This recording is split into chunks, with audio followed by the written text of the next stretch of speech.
one of the first things I just wanted to mention to like think about, and the whole reason why I wanted to do this is a lot of you might be thinking, have you ever asked yourself why you're not further along in your business? Or am I focusing on something on the wrong things in my business?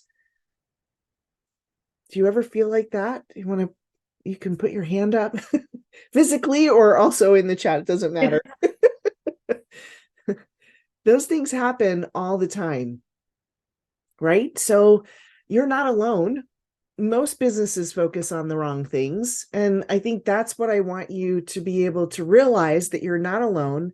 My goal for you today, when you walk away from this, I want you to feel empowered, and also that, something is applicable to you, that you might be able to implement, and also that you can be encouraged because you aren't alone and there are ways to fix things and move things along in your business.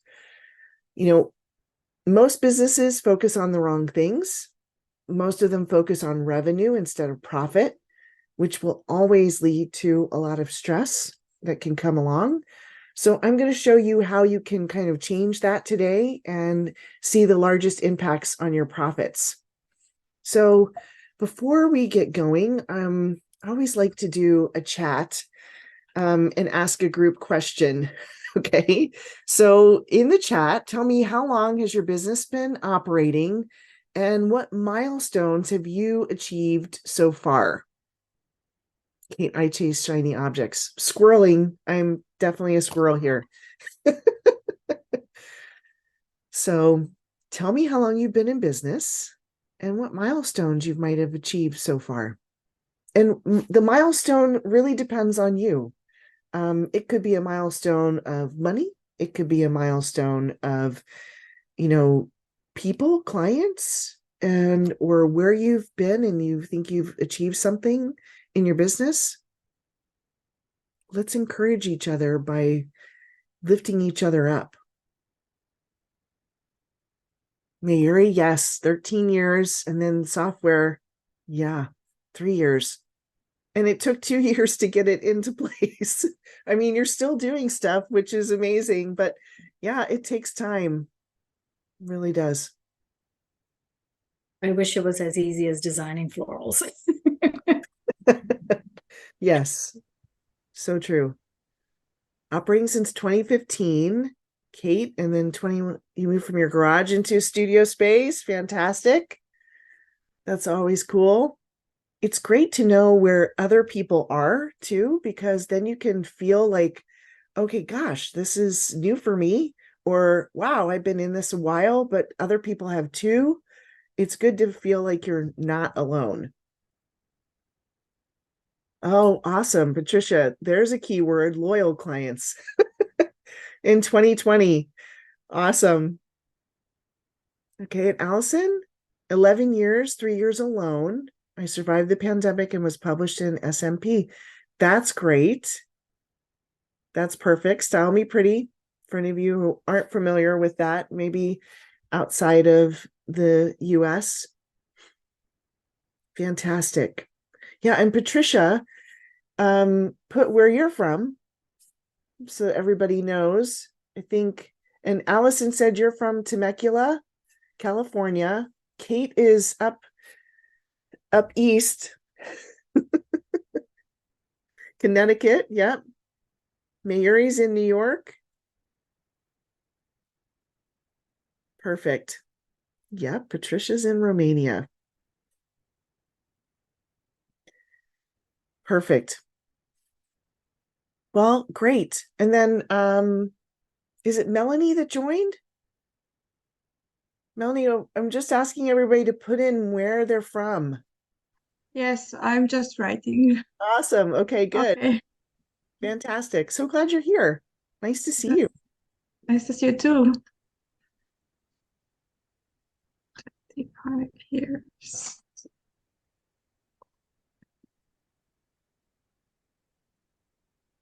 And Melanie's from Canada. I'm putting that in for her already. Or up in Canada. You're actually not from Canada.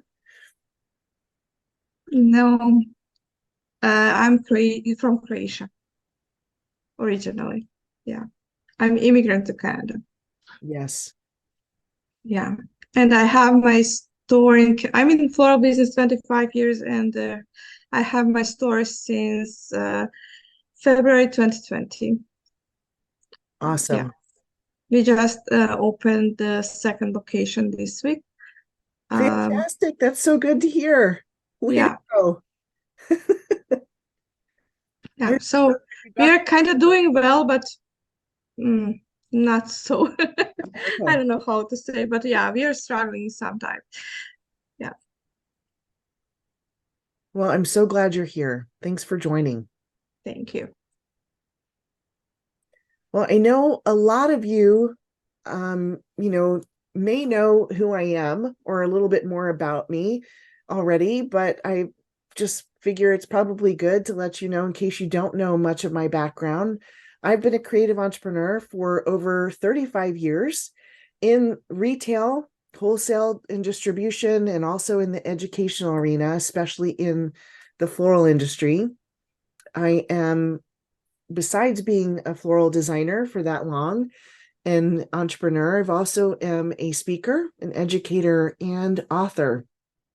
So as a multi seven-figure businesswoman, I've had lots of the peaks and the valleys in business, right? And so what I've learned time and time again, that building profit building was the answer to most of the valleys that I experienced. And so now I like to help focus myself on, helping other creative entrepreneurs achieve their growth and their profit goals.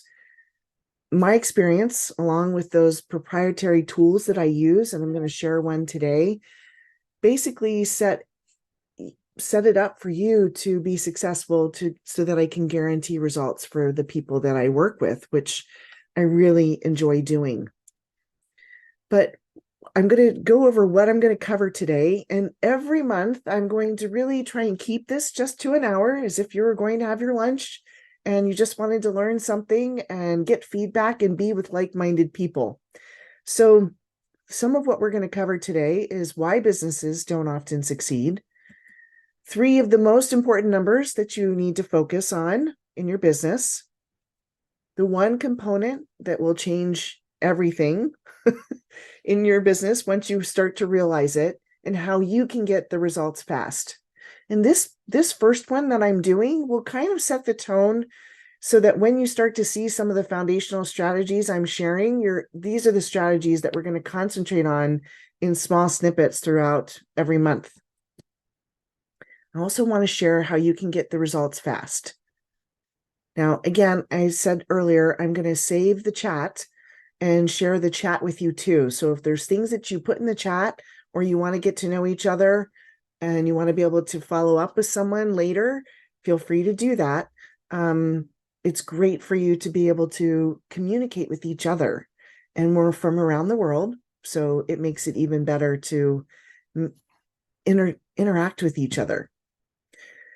So I just thought I'd share what my mission is. And my mission is to provide business owners and leaders with the strategies, knowledge, and resources to grow businesses with accelerated profits, so that they can share their passion, right? You want to be able to share your passion. That's why you got in business, and you can achieve organizational, professional, and financial things for success. You want personally, there's things that you want that are markers that show to yourself that you're successful, but there's also things in business that we all know kind of make it more successful for us, right? How many of you felt like you've maybe had business success, but maybe sometimes it doesn't feel personally that it's felt successful? Have you felt that way before? Yeah, it can be a little daunting, right? In the middle of things, and you're kind of like, what is happening? What's going on? So I want you to feel like it's a safe space here to be able to do that. And, sometimes, when I'm talking about business and numbers, oftentimes when we do that, it feels a little embarrassing, right?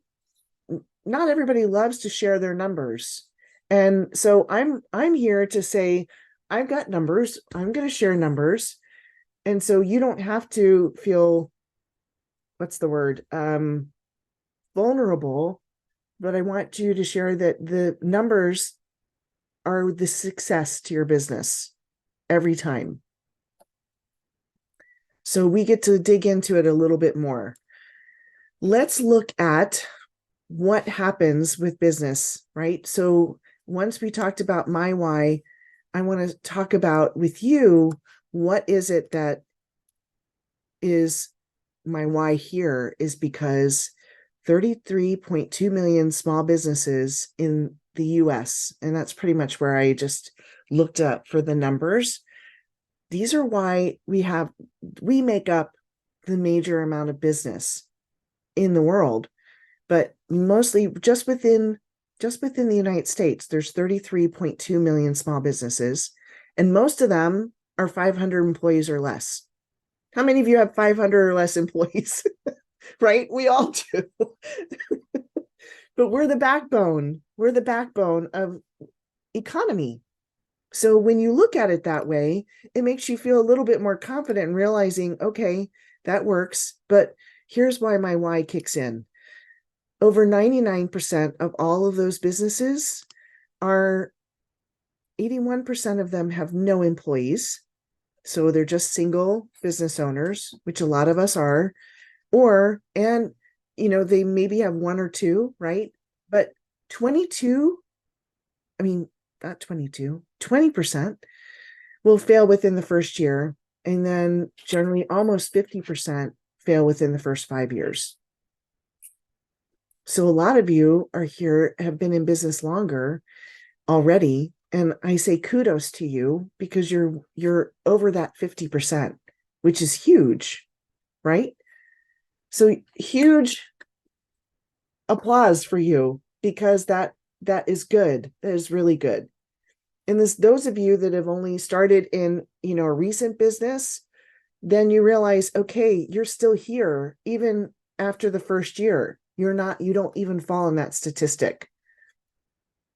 And so I think about this, and that is why I do what I do, because I don't like to see that. When I go by and I drive by, does anyone else feel this way, or am I just a strange person? That I see empty businesses, I see buildings with empty, and I feel bad, because that meant to me that somebody went out of business, most likely. Sometimes that means they moved to another location, but oftentimes it's that the business failed. It just kills me. Like, because I'll tell my husband, and he'll look at me like, really, Christy?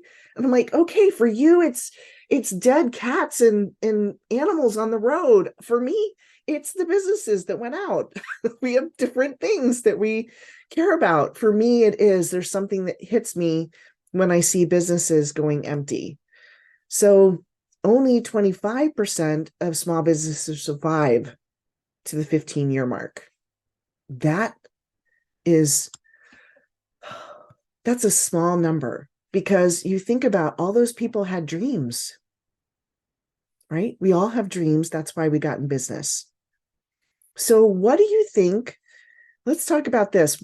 Put in the chat, what is your biggest challenge that you're experiencing right now in your business? If I came and sat down right next to you today and said, hey, what's going on? What's your biggest challenge that you're facing? Scaling, delegation, okay? And you're going to see that the common mistakes that I'm going to share, what you're having falls into these things. Okay. Yep. Boy, that one hits home. Creativity because of low budget. How many of us have had to deal with that? Like, oh, come on. You have more money you can spend on that. I'm worth it. I'm valuable. Steady money flow. Yep. And those things can hurt when we feel like, okay, there's things that we need to be able to do.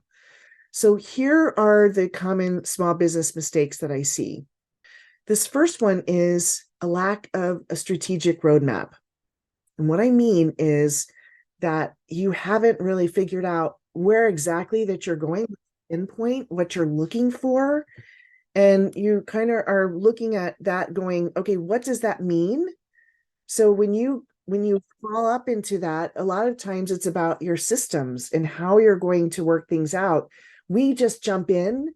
We jump into business because we love what we're doing and we realize, oh my gosh, I could probably make a living out of doing that. And that's what I want you to realize is that you may have that and you get the opportunity to start to realize that there's so much more that you have available to you if you were just to work out some planning. So the other one that I find a lot is, what do you think this one is? Somebody, you can unmute. Somebody want to unmute and tell me what you think that is? Consistency? No, No? but Okay. that's a good one. That's a really good one. Can be if we are way different than the rest of them, Yes. like from the same town. Yes. How are we different? Exactly. There's no distinction of your business, meaning like whatever, how many of you are used to seeing whatever design is on your website? They probably have, there's probably 50 other florists that have that exact same design on the website. Or you haven't quite figured out because you're offering the same maybe wedding packages as someone else that's local to you. And you're like, okay, so what happens is they end up starting to shop on price, not on value of what you offer. So when you're really starting to go back and forth and realizing, okay, what is the difference? Well, whenever someone doesn't provide a difference in the marketplace, customers shop price, not value. So it's about how do you make yourself different?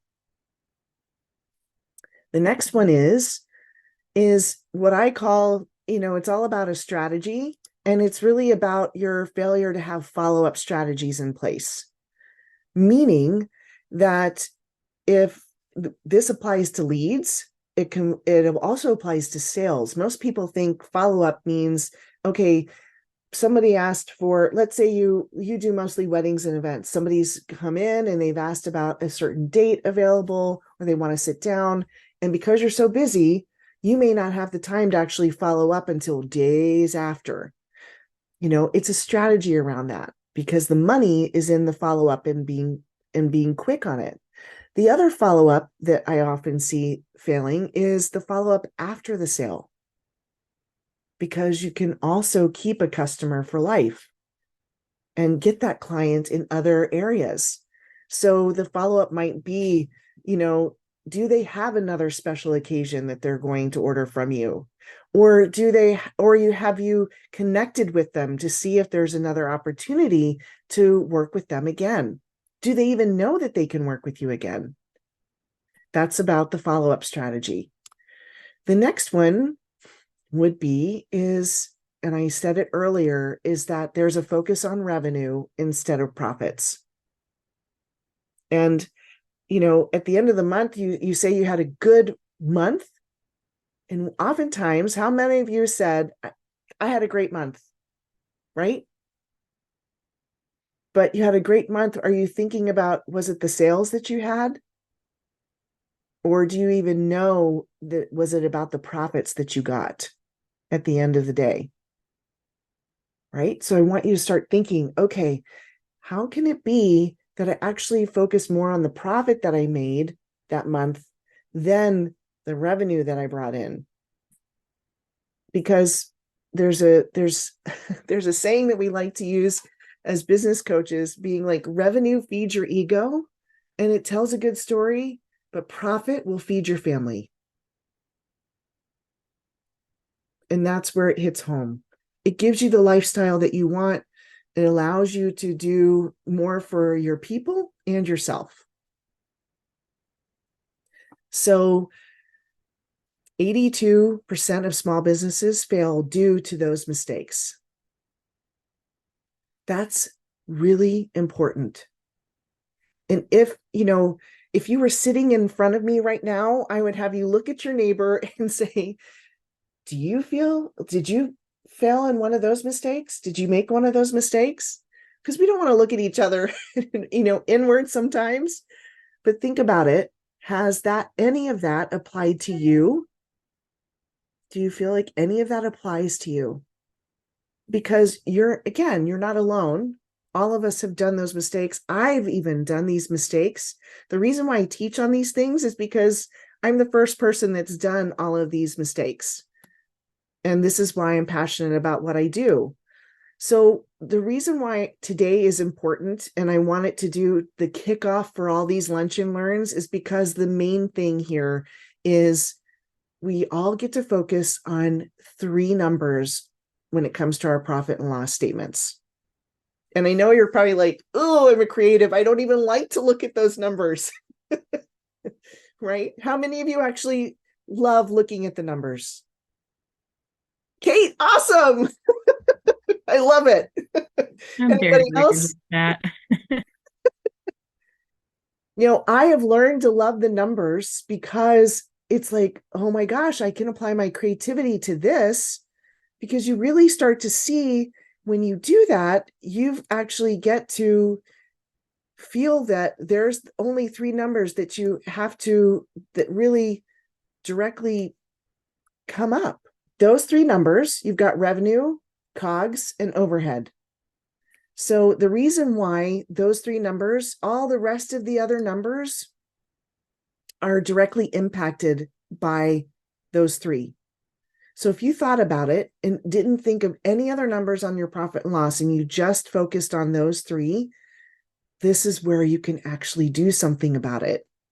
And if they're not in line or if they're off, it gives you clues. You get to become the investigator and be like, oh my gosh, okay, this is the area that I can actually fix. So let's look at them. Okay. When you do that, you can start to see, when you look at this, you go, let's talk about revenue, right? Revenue is what?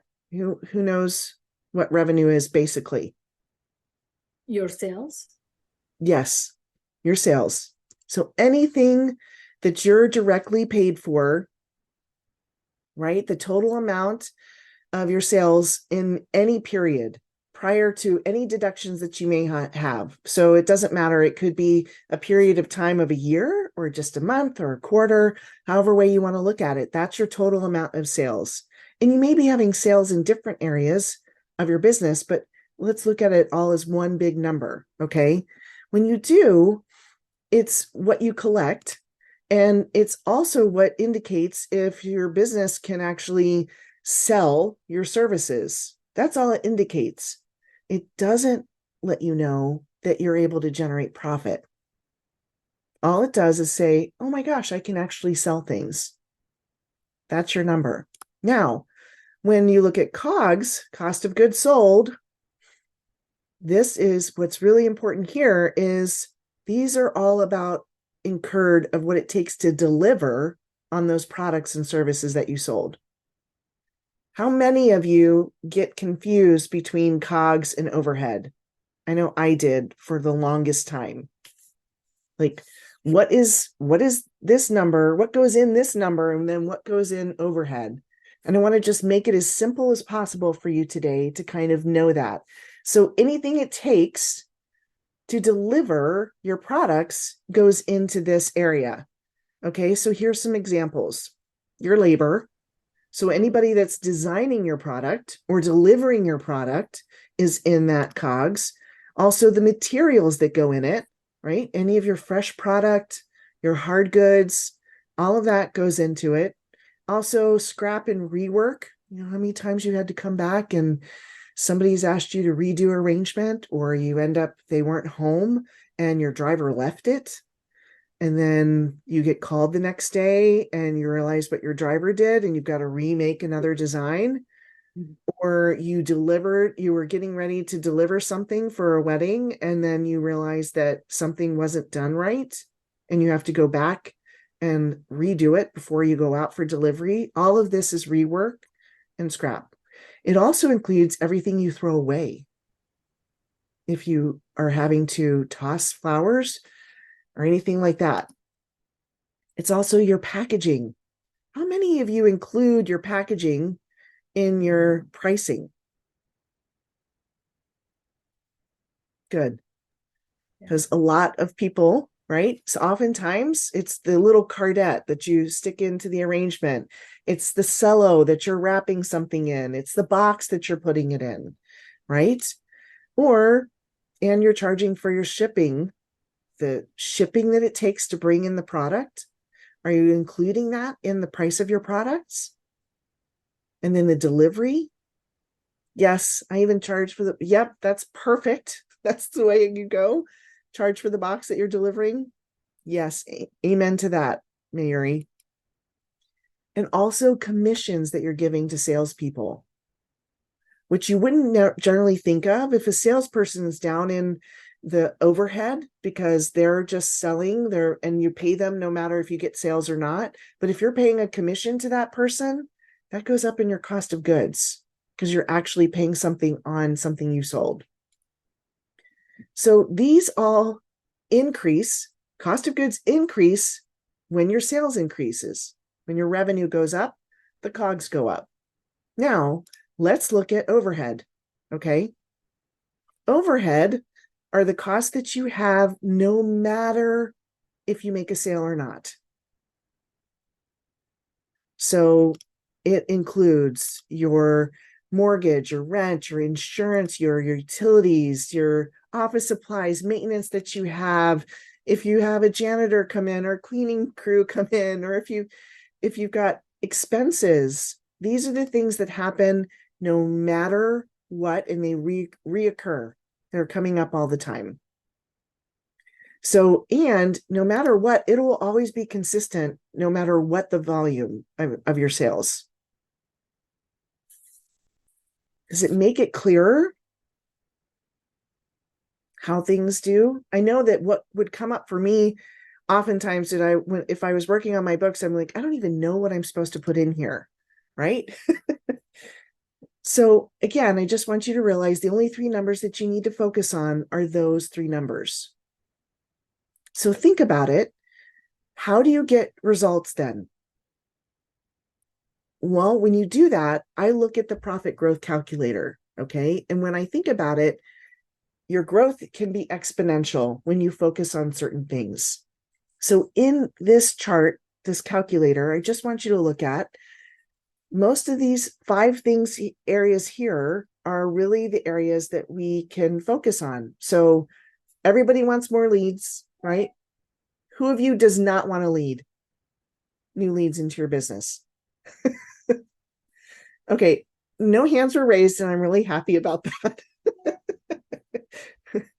Right? How many of you would love to convert more of those leads into sales? Yeah. Now, what about would love to have more transactions per customer? How many of you would love to see that? What about actually having higher prices to what you're selling?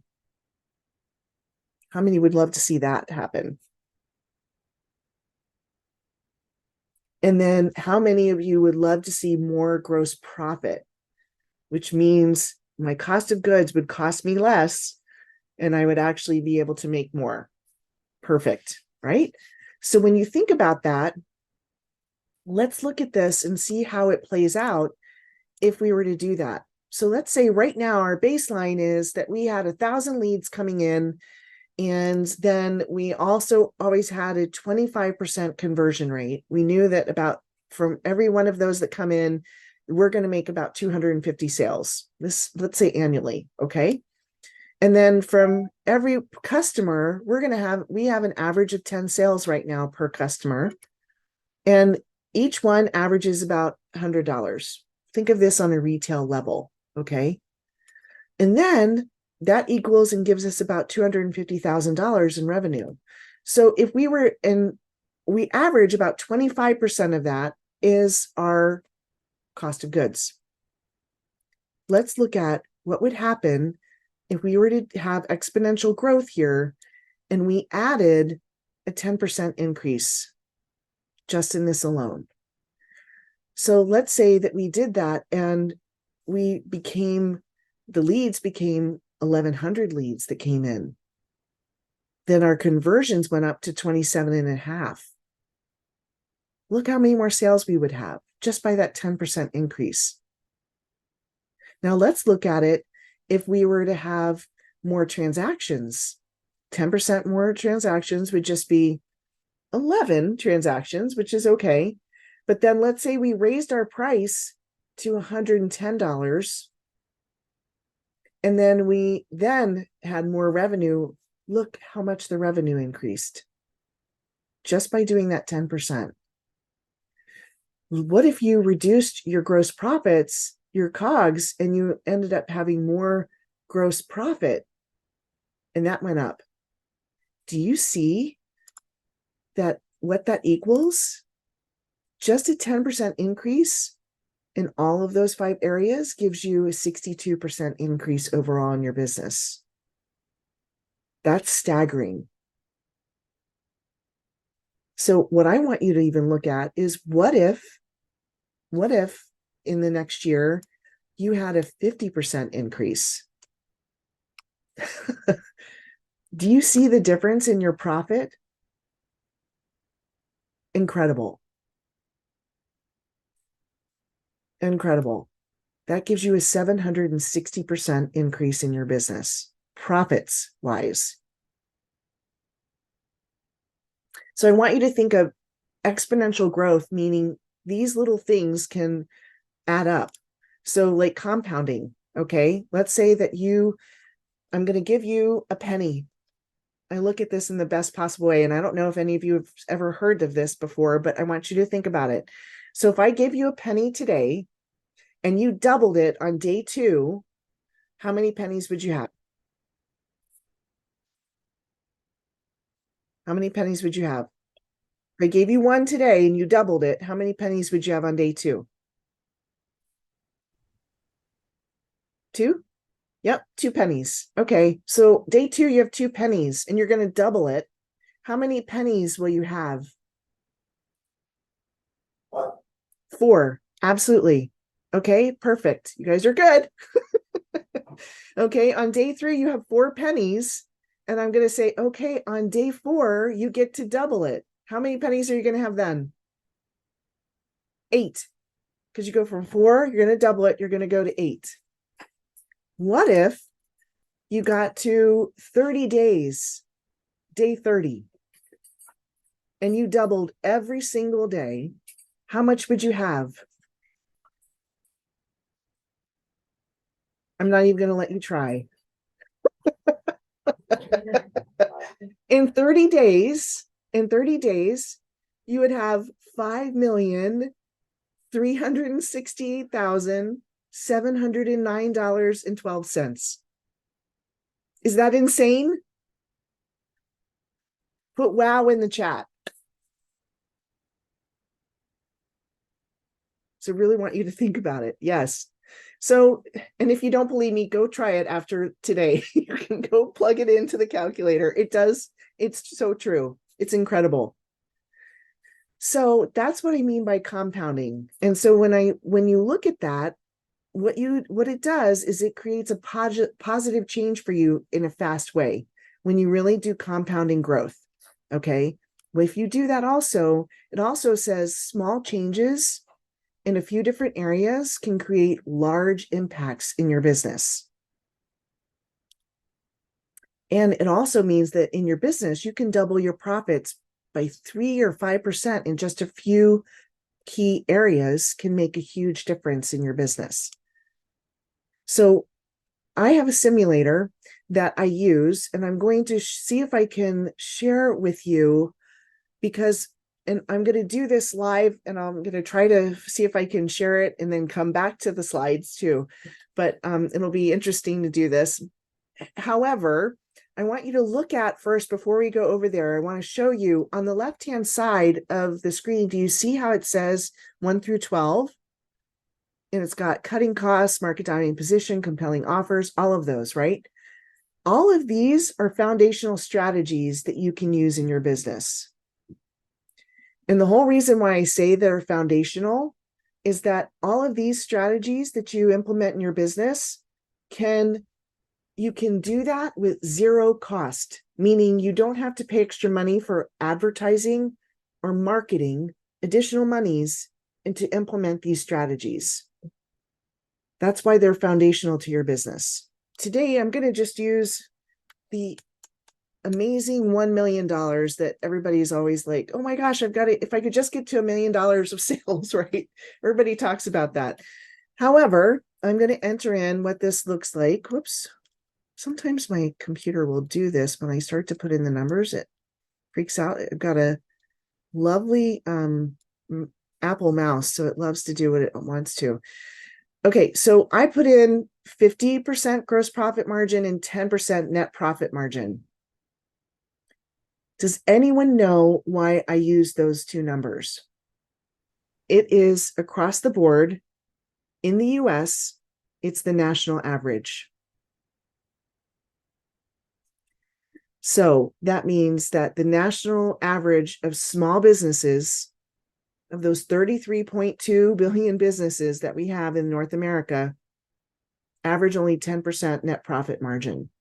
The reason why I'm saying this, and I use this because also for florists, if you're doing like retail floristry or something like that, the gross profit and net profit are different amounts. But it's better to use an average amount so that you can see how this works. Profit rate for a florist has 1 million sales is their profit. Yep. It is the typical gross profit margin for somebody in a florist in the floral industry, especially in retail. The gross profit margin is 68.7%. And the net profit margin is 15%. Wow, that seems so small.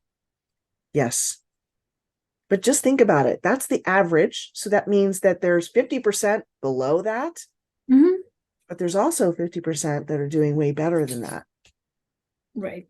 My goal would be, let's stay above and be part of that Of other course. 50%, right? No, I'm just thinking about my floral business when I had it. The one number I specifically remember in 2018 was my gross sale at that point. It wasn't huge. It was $350,000, but I was able to take more than a half home. So I didn't have to hit my million just because Yes. it wasn't just what I sold. It's not just all the time flowers. It was my inventory. I was able to sell again and again. Yes. And other, included every little thing that would cost me. So that's what I was just trying to like read what you had on the screen. And I was literally typing up the question as you're doing it. I'm like, wait, is that the same thing? So thanks for answering that. Sure. So what I want you to see is let's plug in as if we did a 10% increase, impact in our business across the board. If you did $1 million business, you would see that your current profit would be $100,000. Now you're in your overhead or something like that. You may have your salary up in there, right? But at the bottom line, you've got $100,000. And if you're not giving yourself a salary, then that $100,000 has to come out of your salary, had to come out of that. So here's what I'm looking at. If you were to impact 10% just across the board, this is what you're looking at. Now, what if, and the biggest things here, what I meant, again, you can see 1 through 12, these are all foundational, which means that you can do things to this without paying other additional money on advertising and marketing. It's pretty incredible. So I want you to look at what if you didn't have that? What if you wanted to be able to make better impacts in your business? What if you just did 5%? What would that do? How would your impact be? So down here, so when we're at 10%, do you see that your new annual profit, if you did all 12 of those strategies down here, we're over $1 million, your new annual profit? You originally had Your current profit was at $100,000 at 10%.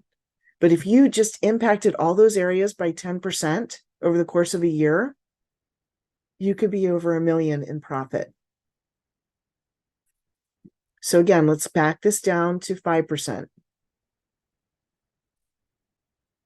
And let's look at it this way. Even if you did 5% in each one of these areas, you would still be at $500,000 in profit.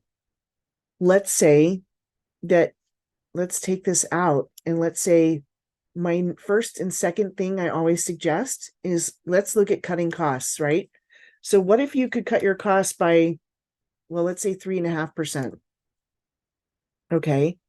If you cut your costs, 100% of that money goes directly to your profit because there's no revenue added on, right? So all you're doing is cutting your costs. You're already adding on another 31,000 to your profit. Wouldn't that be a boost for your, if you wanted to pay yourself more? What if you actually increased your prices only by 3.5%? So that means if you're charging $100 for a retail item, you now upped it to $103.50. How many of you think that you could do that?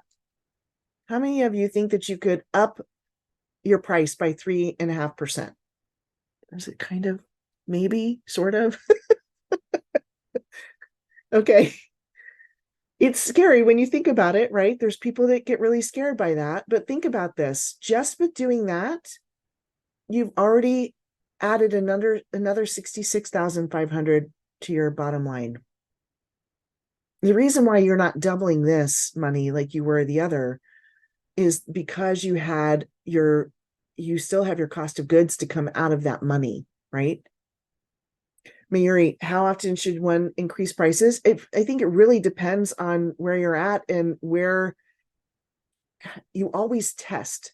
You always err on the side of caution. I don't say willy-nilly go out and increase 10%, but you look at seeing what are the costs, what will the market bear, and what am I doing? But there's so many other things you could look at. Also, like, let's say you started looking at, okay, I'm going to focus on getting more leads, and I'm going to increase getting my leads by 3.5%. So if I did that, I'm almost doubling my current profit. But when you increase your leads, obviously right now, organic is very, very hard unless you just change that one strategy, closing your leads more into clients.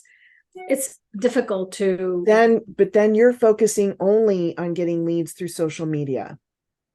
No, I'm saying it could be Google Analytics, it could be content creation, it could be paid advertising, but that does cost money. So how, I guess cost per lead would be the next thing you have to consider when you're looking at it. Yeah. So if you're starting to look at more leads is, there are other ways to get leads than doing paid advertising or just being on social media and content marketing. It's also how you're leading people to you. Which is a little bit more kind of what we'll talk about next month too, is researching your competition. How do you do that in a way to find the gaps that your competition isn't doing, that you aren't doing, but yet you could? So that's kind of how you get to do that. So there's ways to do this without having to do it as well. Like, for instance, your digital marketing includes your SEO, include your Google Analytics, include your content marketing and all of that. So if you were just to change that alone as well, 3%, now you've already gone over doubling your annual profit. And 3% isn't that much, because even when we were looking at before, we were looking at 10%, right? So it's just a matter of how you're going to apply these things to your business in different ways. That's where I love working with this, because you can get creative. So let's look at, what if you just concentrated on, first of all, cutting your cost by 5% and increasing your prices by 5%. at that point right there, you've already doubled your profit. What I'm saying is there are so many options available to you without just having to do all 12. But even if you did, let's say once a week, take 1 week to concentrate on doing each of these things and see how your business starts to change and starts to evolve in a different direction. So what I want to do, again, I'll go back here.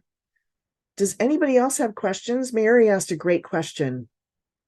I know your mind has to be going. What's it saying? There's also, we come again up against a wall sometimes. We're like, okay, I can't do that. That may be great for her, but I can't do that. How many of you felt that way in your business? Or you just don't know where or how to do it? How do I go about implementing this? Let's think about this in a certain way. And when you do, I want you to think about, how can I start to make this happen for myself? So I want you to think about, what is it that you think you can do to be able to make some of those changes in your business? And this is why I'm here, right? We have a few more minutes. So it always seems like, oh my God, this seems like magic, right? But it is so hard to do. I'm looking at it from both perspective of my business. I'm not just thinking from one singular business. I think that's why, like, my mind is just like doubting. But you think about it, and this is what I meant by common mistakes that both business owners do. They fail to have a roadmap. So yes. If you were to take one thing and start looking at that and start working on that and seeing the change happen, seeing it work, and then you actually get that implemented, then you move to the next section. Right. You take the roadmap. What often happens is that, like what Kate said earlier, shiny object syndrome, right? You start to see, oh my gosh, I just saw the latest thing that I could do on Instagram and it's going to change my business. And you start cycling into a rabbit hole and you start to realize, oh my gosh, okay, 3 months later, nothing's working that you were implementing, and you're back at square one. And you realize, what if I had just stayed on this trajectory? What if I had just stayed the course of my roadmap and actually worked this out? What would it look like for my business? Because that's what can throw us completely off and what we need to go work on. Yeah. So, my gift to you today, if you ever want this, and I'm going to be offering this every time, every month, is come and do a profit acceleration with me. I'll show you in that simulator how you can, some things that you can work on based on what's your numbers. We wouldn't be working with hypotheticals. We would actually work with your numbers. And then that way you can have that roadmap, and that will double your profit. And I generally charge for that. That's what it is for my time to do that. But this is my gift, because you're giving me of your time, right? You're coming along here and giving of your time. I'm happy to do this with you so that you know the roadmap. When you get the roadmap, it actually has, what the figures are. You get the figures to come to you, and a thing that you can also see on the web. And it has a few videos that you can watch about implementing each of the strategies. So it's really helpful. But I think that is extremely to the point where what can I do? How can I do this? It's one thing.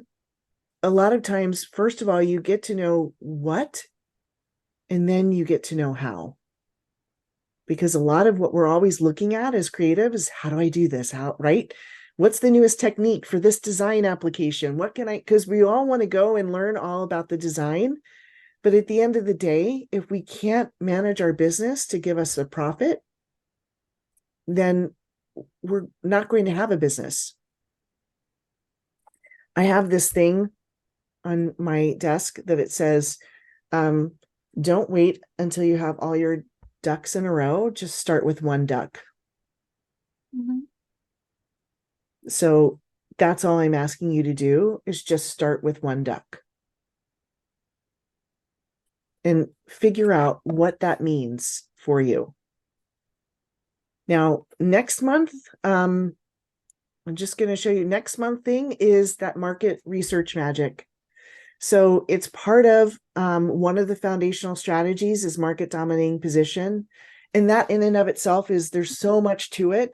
But one vital part of market dominating position is actually knowing how to research your competition effectively. It's not about just seeing what your competition is selling things for. There's so much more to it that I want you to learn how I did it so that I could put myself apart in my market. You know, I'm here and I was here in the local busy Washington, D.C. area. There were so many other florists, event designers, and, you know, a large thing. And whenever we had things that would happen in recessions and things like that, people still did events. But let me tell you, when 9/11 happened, I lost 40% of my business. So many things were canceled. So many things happened. I had to come back. I had to come back from that and rebuild my business. And I rebuilt it to multiple seven figures. But it was such a blow to me that I didn't have any clue about how in the world I was going to make it back. You know, we're in that kind of economy happening again, and it affects everyone. And it starts to play with your mind of, okay, can I raise my prices? Can I not? But I'm getting increased prices from all of my suppliers. Everybody's charging me more, and I'm getting less. You've got to weigh these things every single day. So next month, I'm going to teach you how to research your competition so you can feel like, and you know exactly what things to look for so you can find the gaps. I hope that you all have found this helpful today with some good information. You leave feeling encouraged, right? And empowered, because I'm here to tell you that although these seem like large strategies and you're like doubting if it could actually work, it does work. For, I would say, in 93% of the businesses that I have helped, we've found over $100,000 worth of profit for them in their business. I want you to go away feeling, oh my gosh, I can have that kind of amount in my business too. Thanks so I much have to for joining. say, Yes. before I finish, I just want to say that when I jumped to open my business with like any planning, and I didn't know what I'm doing. I was really lost. And I listened to you like so many times, and I implement so many things that you are saying, and it works. That's true. Like it really does. The only thing is that we are impatient. Like myself, I'm really impatient, and I want to see the results like really quick, and that's impossible.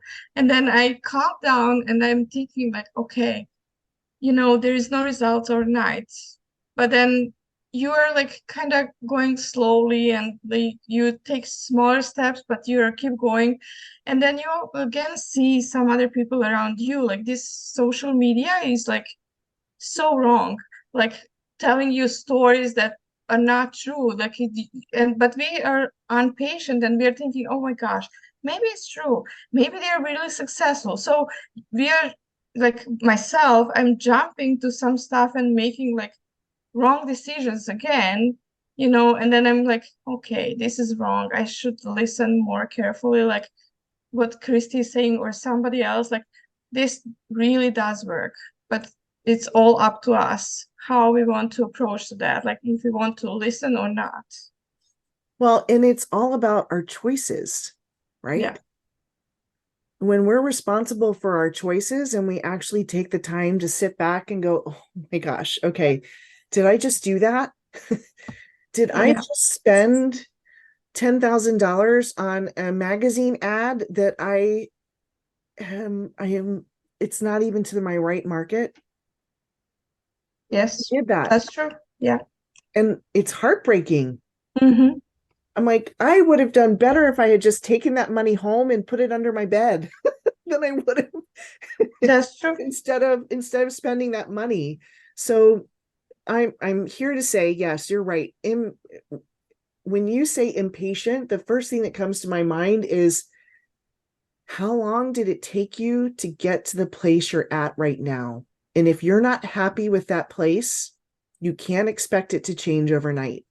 Yeah. All you can do is take the small steps. And I'm here just to tell you, yeah, if you take the small incremental steps, they compound and they just exponentially grow way beyond what you could ever imagine.